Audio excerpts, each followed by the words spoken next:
Magandang araw sa inyong lahat. Maraming nagtatanong, totoo bang December 25 ang kapanganakan ng Panginoong Hesus? O isa lamang itong gawa-gawang tradisyon ng mga Katoliko? Sa bidyong ito, pag-uusapan natin ang mga biblikal na ebidensya, ang kaugnayan ng Tisri 10 o araw ng pagtubos ng mga Hudyo at Tisri 15 o kapistahan ng mga tolda ng mga Hudyo, ang kronolohiya ng kalendaryong Hebreo at ang theological na simbolismo ng mga petsa. Sa huli, papakita natin kung bakit logical na ang Pasko ay December 25.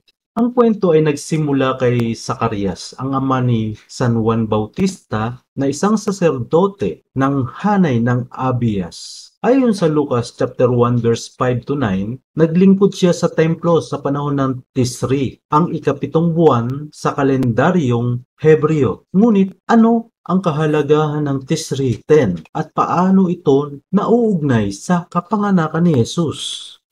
Ang Tisri 10 o ang araw ng pagtubos, Day of Atonement, ay kilala bilang Yom Kippur sa kalendaryong Hebreo, ang pinakasagradong araw ng taon para sa Israel. Sa araw na ito, ang mga tao ay nagpapakumbaba, nag-aayuno at humihingi ng kapatawaran sa kanilang mga kasalanan. Ayon sa Levitico chapter 16 verse 29 to 31. Ito'y magiging tuntunin magpakailanman sa ikapitong buwan sa ikasampung araw ng buwan. Magpapakumbaba kayo at huwag gagawa ng anumang trabaho. Ito'y araw ng pagtubos para sa inyo upang malinis kayo sa harap ng Panginoon sa lahat ng inyong kasalanan. Si Zacarias bilang isang saserdote ay maaring naglilingkod sa templo sa araw na ito kung kailan isinagawa ang mga ritual ng paglilinis para sa kasalanan ng bayan Israel. Habang nasa templo, nagpakita sa kanya ang Anghel Gabriel upang ipahayag na si Elizabeth ay maglilihi ng isang anak. Lucas chapter 1 verse 11 to 13. Ngunit paano naman ito nauugnay sa Tisri 15? Ang Tisri 15, 5 araw pagkatapos ng Tisri 10, ay kilala bilang kapistahan ng mga tolda o sukot, isang mahalagang pagdiriwang ng mga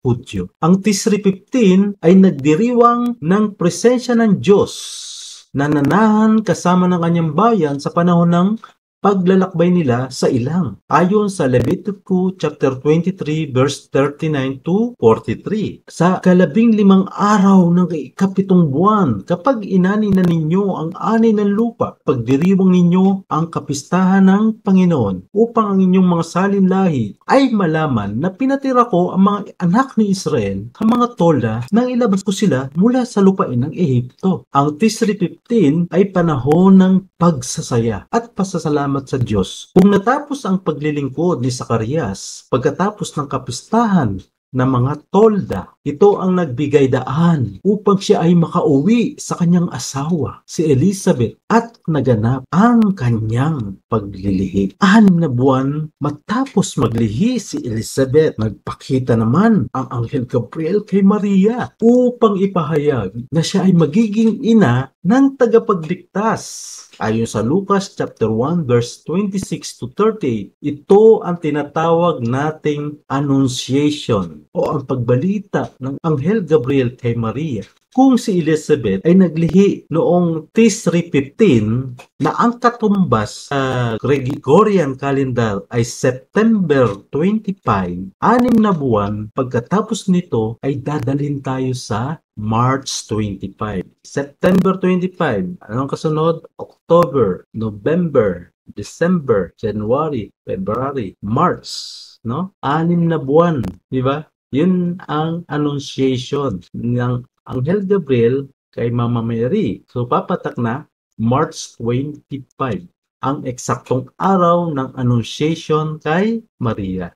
Ito rin ang araw na ipinagdiriwang natin ang simula ng pagkakatawang tao ng Diyos sa sinapupunan ni Mama Mary. Ang March 25 ay kinikilala ng mga sinaunang Kristiyano bilang araw ng bagong simula na nagpapahiwatig ng pagbabagong dulot ng pagkakatawang tao ni Jesus. Ang 9 na buwang pagbubuntis na Mahal na Birheng Maria mula March 25 ay magdadala naman sa atin sa December 25, ang araw ng kapanganakan ni Jesus. Ang petsang ito ay hindi lamang logical ayon sa mga calculation, kundi mahalaga rin sa theological na simbolismo. Bakit napakahalaga ng December 25? Una, ito ay malapit sa winter solstice, ang pinakamahabang gabi ng taon. Sa gitna ng pinakamadilim na panahon, isinilang ang liwanag ng sanlibutan. John chapter 8 verse 12. Ang pagdating ni Jesus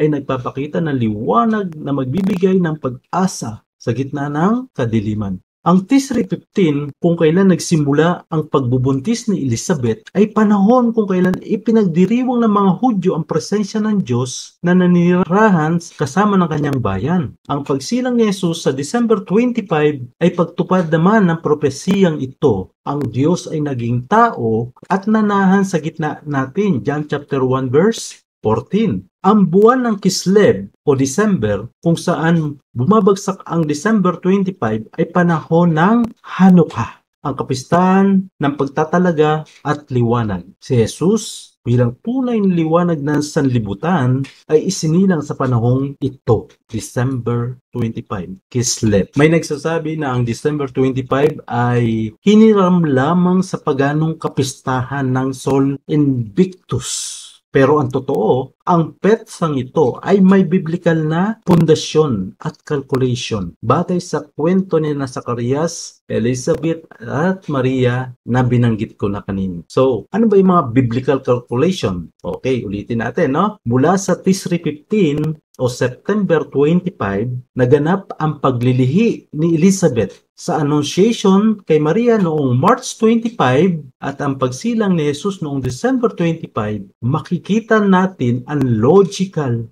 na pagkasunod-sunod na mga pangyayari. Diba? Okay. This 315 or September 25. Then 6 months after, diba? Papatak ng March 25. O, ilang buwan ba sa sinapupunan ang sanggol bago isilang? Diba? 9 na buwan. So, mula March 25, March, April, May, June, July, August, September, October, November, December. So, December 25. Diba? So, yun po yung mga logical na pangyayari at may mga petsa pong katumbasyon. Okay? Ang December 25 ay tinalaga ng simbahan. Hindi para sa mga paganong layunin, kundi upang ituro na si Kristo ang tunay na liwanag ng sanlibutan. John chapter 8 verse 12. Okay, ang lahat ng detalyeng ito mula sa Tisri 10, araw ng pagtubos, sa Tisri 15, kapistahan ng mga tolda, sa Annunciation kay Maria noong March 25, hanggang sa Pasko noong December 25, ay nagpapakita ng plano ng Diyos na inilatag sa kasaysayan. Ang December 25 ay hindi basta isang tradisyon, kundi ang eksaktong araw ng pagsilang ng tagapagligtas. Si Jesus ang liwanag ng sanlibutan. Ang Pasko ay paalala na ang Diyos ay naging tao upang iligtas tayo. Kaya ipagdiwang natin ang December 25 bilang araw ng bagong pag-asa, liwanag para sa ating lahat.